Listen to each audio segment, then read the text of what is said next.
Une heure plus tard, Maïkan se présenta à nouveau devant les gardes, tremblante et les larmes aux yeux. Feindre le désarroi n'était pas bien compliqué. Elle mourait réellement de peur à l'idée de se faire prendre. Sur les conseils de Krina, elle expliqua avoir été agressée par un homme sur le port. Les gardes s'apprêtaient à la rembarrer sèchement lorsqu'elle mentionna que l'homme en question abordait un tatouage de serpent sur la nuque. « Tu es certaine de ce que tu dis ?» Maïkan hocha la tête. D'après Krina, cette description correspondait à celle d'un fugitif dont la tête était mise à prix pour une petite fortune. Assez pour inciter les deux gardes à la solde misérable à quitter leur poste. En effet, après avoir vérifié rapidement que nul ne semblait menacer le navire, les deux gardes s'éloignèrent dans la direction indiquée par Maïkan. Un complice de Krina, à la carrure impressionnante, devait ensuite les entraîner sur une fausse piste. Dès qu'ils furent à distance, Maïkan vit Krina se faufiler avec agilité sur le navire. Elle en ressortit quelques minutes plus tard, fit signe à Maïkan de la suivre.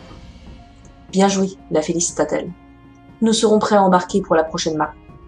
Ne sois pas en retard. » Soulagée, Maïkan s'éloigna, peu désireuse de retomber sur les gardes qu'elle avait contribué à arnaquer. Elle erra dans la ville jusqu'à la tombée de la nuit. Lorsqu'elle approcha du bateau de Krina, son instinct lui souffla que quelque chose clochait.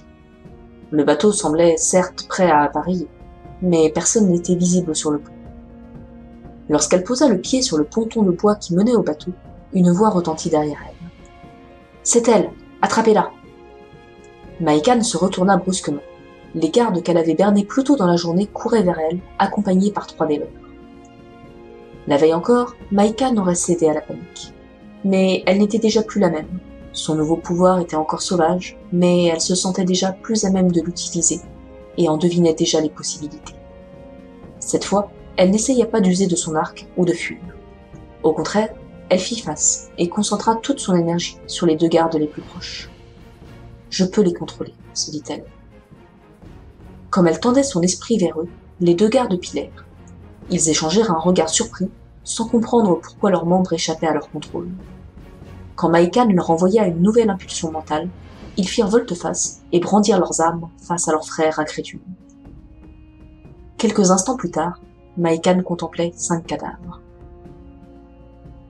Elle respira profondément, triste d'avoir dû tuer, mais soulagée de voir qu'elle se sentait plus puissante à chaque nouvelle utilisation de son second éclat. La fatigue persistait, mais l'ombre ne la submergeait plus si facilement. Un claquement de voile derrière elle attira son attention. Elle se retourna et vit le coutre de Krina qui s'écartait du quai. Cette dernière regarda vers Maïkan, lui fit un petit signe ironique de la main. Furieuse, Maïkan n'hésita pas. Elle courut à l'extrémité du quai, juste à temps pour sauter et s'agripper à un cordage pendant le long de la coque. Mobilisant l'énergie qui lui restait, elle intima au matelot le plus proche de l'aider à remonter. Quelques secondes plus tard, elle se retrouva sur le pont, face à Krina. Celle-ci ne souriait plus. « Vous oubliez une passagère », grogna Maïkan. Krina la fixa longuement avant de répondre. « Tu es pleine de surprises. En t'abordant ce matin, je croyais avoir trouvé une parfaite petite cruche de la campagne, innocente et sans défense. Mais tu es bien plus que cela, à ce que je vois. »« On apprend à se défendre lorsqu'on y est contraint, » rétorqua Maïkan. « Maintenant, vous allez me conduire sur le continent, comme prévu. »« Et si je refuse ?» Maïkan sourit à son tour. Elle n'avait plus la force nécessaire pour livrer bataille, mais elle pouvait toujours faire illusion.